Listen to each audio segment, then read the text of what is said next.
నమస్తే, welcome to our channel. నేను మీ పద్మావతి. ఈరోజు మనతో పాటు ప్రముఖ జ్యోతిష్య వాస్తు పండితులు డాక్టర్ గుండెపూడి శివసుధీర్ శర్మ గారు ఉన్నారు. మరి ఆయనతో మాట్లాడి మీనరాశి వారికి అసలు ఎటువంటి ఫలితాలు అనేవి కనిపించబోతున్నాయని తెలుసుకునే ప్రయత్నం చేద్దాం. మరి మీరు కూడా చూసేయండి. నమస్కారం గురువుగారు. శ్రీమాత్రే నమః. శ్రీ గురుభ్యో నమః.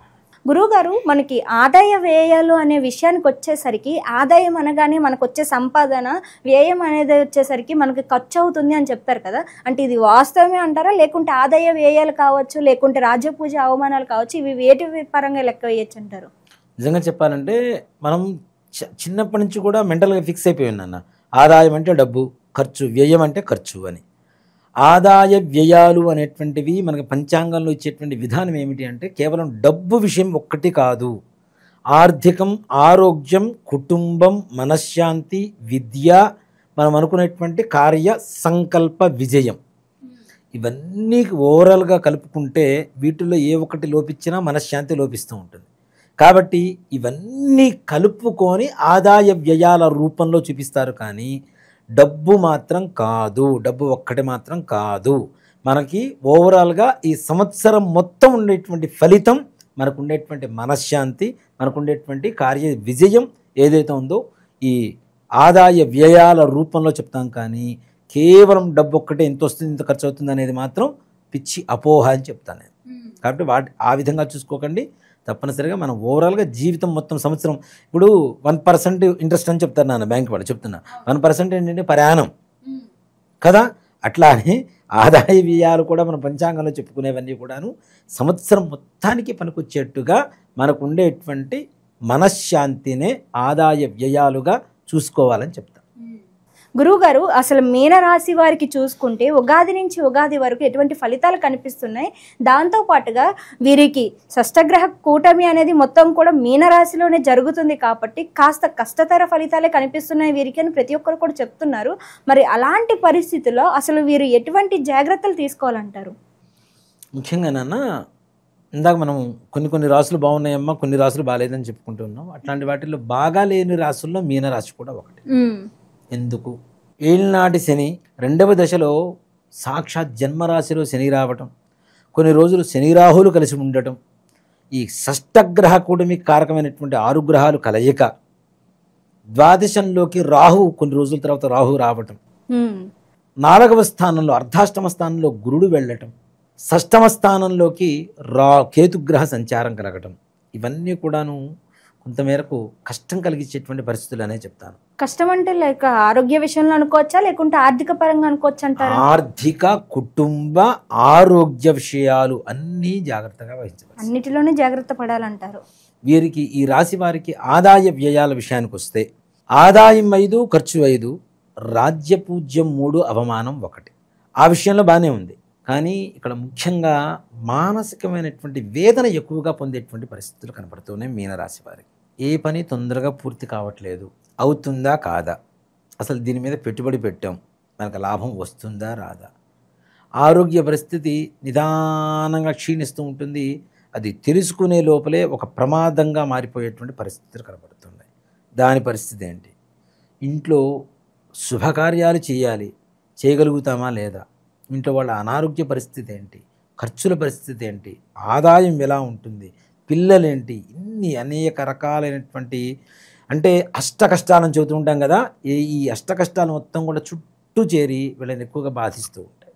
దీంట్లో వివాహ విషయాలకు వస్తే తొందరగా వివాహాలు కాకపోవటం, అయింది చివరి కుదిరింది, పెళ్లిపీటలు తొందరలో ఎక్కుతాం అనుకునేటువంటి వాళ్ళకు కూడా కొంతవరకు అనుమాన స్థితిలోనే వివాహం జరుగుతుందా లేదా అనేటువంటి ఒక భావనకి రావటం. అలాగే విద్యార్థులు, నేను ఎగ్జామ్ బాగా రాసి వచ్చాను, పాస్ అవుతాను అనుకుని ఇంట్లో కూర్చుంటాడు, కానీ ఎగ్జామ్ ఫెయిల్ అవుతూ ఉంటాడు. ఇలాంటి వాళ్ళు. అలాగే ముఖ్యంగా కుటుంబపరమైనటువంటి బాధలు, ఇంట్లో భార్యాభర్తల మధ్య కావచ్చు, అన్నదమ్ముల మధ్య కావచ్చు, అక్క చెల్లెళ్ళ మధ్య కావచ్చు, తండ్రి తల్లి కొడుకుల మధ్య కావచ్చు, చిన్న చిన్న విభేదాలు, అవి ప్రతిరోజు కూడా మనకు ఉండేటువంటి ఆత్మవిశ్వాసాన్ని దెబ్బతీస్తూ ఉండేటువంటి విధంగా ఉంటూ ఉంటాయి. అలాగే రాజకీయపరమైనటువంటి వ్యక్తులకు కూడా వాళ్ళకు సంబంధం లేనటువంటి బురద వాళ్ళ మీద చల్లటం, తద్వారా వాళ్ళకి పదవి అంటే వియోగం అన్నమాట, పదవి వెళ్ళిపోతూ ఉంటుంది. ఇలాంటి కష్టాలు ఏర్పడటం అనేది కనబడుతూ ఉంటుంది. ఉన్నతమైనటువంటి అధికారులు కూడా వీళ్ళని పిలిచి ప్రజా వ్యతిరేకతతో పాటు ఉన్నత అధికారులు కూడా వీళ్ళని ఎక్కువగా దూరం పెట్టడం, ఇంకా చివరికి రాజకీయ సన్యాసం చేద్దామా అనేటువంటి పరిస్థితి కూడా రావటం, మరలా కొన్ని రోజుల తర్వాత కొంచెం బలం పుంజుకొని ముందుకు వెళ్ళడం అనేది జరుగుతూ ఉంటుంది.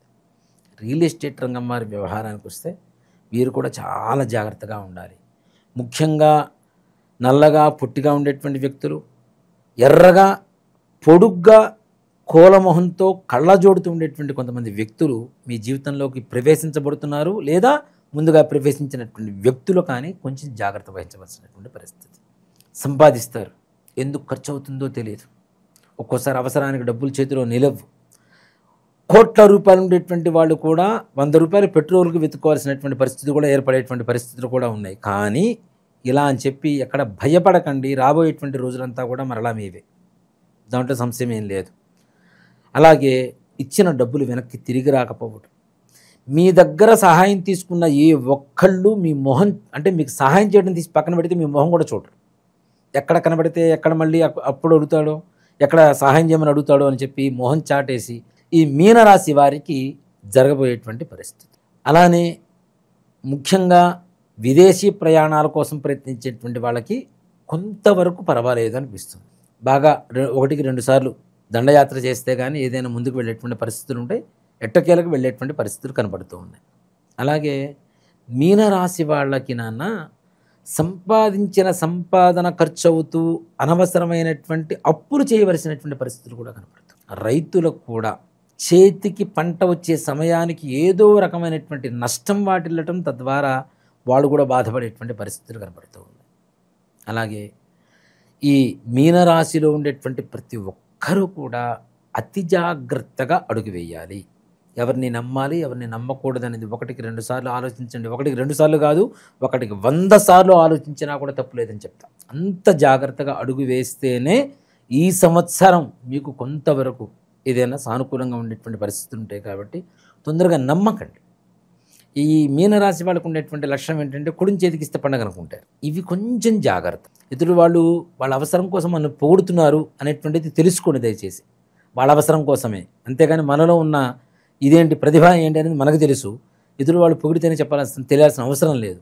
కానీ ఎదురు వాళ్ళు మాత్రం ఎంతసేపటికి మిమ్మల్ని పొగిడో, ప్రాధేయపడో, లేదా ఏడ్చో, మీ దగ్గర ఏదో ఉన్నది 4 రూపాయలు కూడా తీసుకుని వెళ్ళిపోతూ ఉంటారు, మరలా ముఖం చూపించారు. కాబట్టి తగిన జాగ్రత్తలు చాలా చాలా అవసరం. ముఖ్యంగా ఆరోగ్య విషయంలో కూడా చాలా జాగ్రత్త వహించాలి నాన్న. ఇప్పుడు చెప్తున్న కుటుంబ పరంగా, ఆరోగ్యపరంగా, ఆర్థిక పరంగా, విద్యాపరంగా, మానసికమైనటువంటి ప్రశాంతత పరంగా వీటిలో ఇన్ని లోపిస్తున్నాయంటే మానసిక ప్రశాంతత లోపిస్తుంది. కాబట్టి అన్ని విధాలా కూడాను చాలా జాగ్రత్తగా ఉండవలసినటువంటి అవసరం. భార్యాభర్తల మధ్యలో కూడాను విభేదాలు చెలరేగేటువంటి పరిస్థితి, అవి కూడా కోర్టు వ్యవహారాల వరకు వెళ్ళేటువంటి పరిస్థితి. అలాగే అన్నదమ్ముల మధ్యలో ఏదైనా భూ వివాదాలు కూడా మీకు పెద్దగా అనుకూలంగా రాక ప్రతికూలత చూపిస్తుండేటువంటి పరిస్థితి. కానీ కొంతకాలం వాయిదా వేసుకుంటూ వెళ్ళిపోండి, అవే ప్రతికూలత అనుకూలంగా మారేటువంటి పరిస్థితులు కనబడుతూ ఉన్నాయి. అయితే గురువుగారు కాస్త మిశ్రమ ఫలితాలు కాదు, కాస్తనే కాదు, పూర్తిగా వీరికి కొంచెం కష్టతరమైన పరిస్థితులే కనిపిస్తున్నాయి. కాబట్టి మరి వీరు ఎటువంటి పరిహారాలు చేసుకోవడం వల్ల ఈ సంవత్సరం అంతా కూడా కొంచెం బయటపడగలుగుతారంటారు? ప్రతిరోజు సంవత్సరం మొత్తం కూడా శివాలయానికి సాయంకాల ప్రదోషకాలంలో వెళ్ళి ధ్వజస్తంభం దగ్గర నుంచి ఉత్తరం వైపు నీళ్లు వస్తూ ఉంటాయి, దాన్ని మనం చండీశ్వర ప్రదక్షిణం అంటాం. ఉత్తరం వైపు నీళ్ళు వస్తుంటే అక్కడ వరకు వెళ్ళి అక్కడి నుంచి మరలా రివర్స్లో ధ్వజస్తంభం వరకు వస్తే ఒక ప్రదక్షిణం అవుతుంది. అలాంటి ప్రదక్షిణాలు రోజుకు 5 చేయండి, తప్పనిసరిగా ప్రతినిత్యం చేయండి. ఒక్క మాట చెప్తున్నాను, ఇవాళ చేసామంటే రేపటికి ఎనర్జీ మనం తెచ్చుకుంటున్నామని అర్థం.